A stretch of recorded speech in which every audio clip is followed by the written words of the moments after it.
Welcome to the Fluid Mechanics Stokes Law and Viscosity electronic experiment. This experiment is about Stokes' law. At the end of this experiment, you are supposed to calculate a fluid viscosity. The experiment is divided into three main steps. Step 1, taking measurements. Step 2, calculate the velocity. Step 3, draw graph and final results. Step 1, taking measurements. At the end of this step, you will be able to take right measurements by knowing when to throw a ball in the fluid, when to start to take measurements, when to stop the timer, what is the proper distance for taking the measurements. Now let's know more about the interface. This interface is divided into three parts.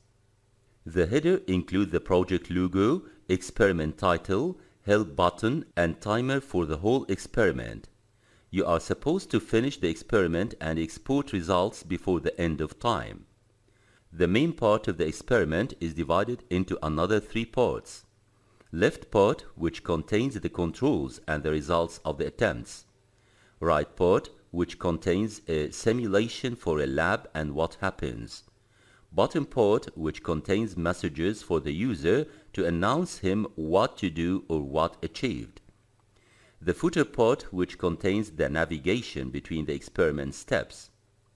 1. You will throw 5 difference balls with predefined radii r equal 1 mm, 2 mm, 2.5 mm, 3 mm, 3.5 mm. 2. For each ball, you will make 3 clicks. A. The first click on a throw button to throw the ball starting from the air. Here the time counter will not run. B. The second one on the start button to start the time counter and is taken near the top of the tube. Then the name of the button will change to stop. C. The third one on the stop button near the bottom of the tube and it stops the time counter. 3. The time counter will start when the student clicks on the start button and will stop when he clicks on stop button. 4. You should read every message in the status block. 5. If you start before 80 centimeters or stop before 30 centimeters, you will get an error message, so you need to click Reset button. 6. After completing the 5 trials correctly, you can go to step 2 by clicking Next in the footer part. Step 2. Calculating the steady state and terminal velocity. At the end of this step, you will be able to calculate the steady state and terminal velocity of the ball in the fluid. Now let's start step 2 of the experiment. For each ball, you should calculate r square, steady state velocity v0, and terminal velocity vt. Click the check results to ensure that you calculated the right values.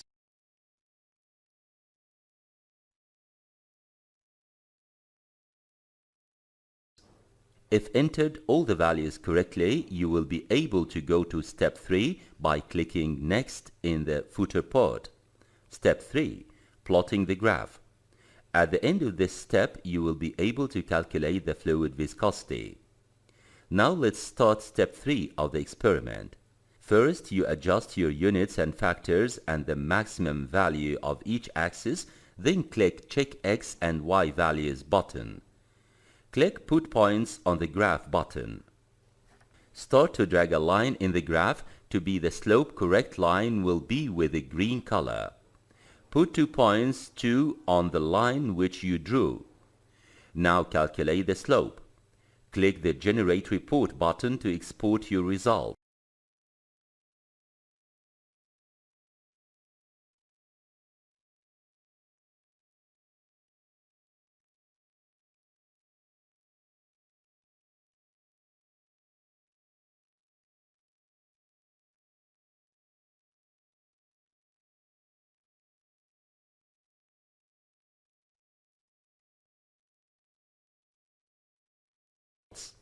Click on Upload your results link.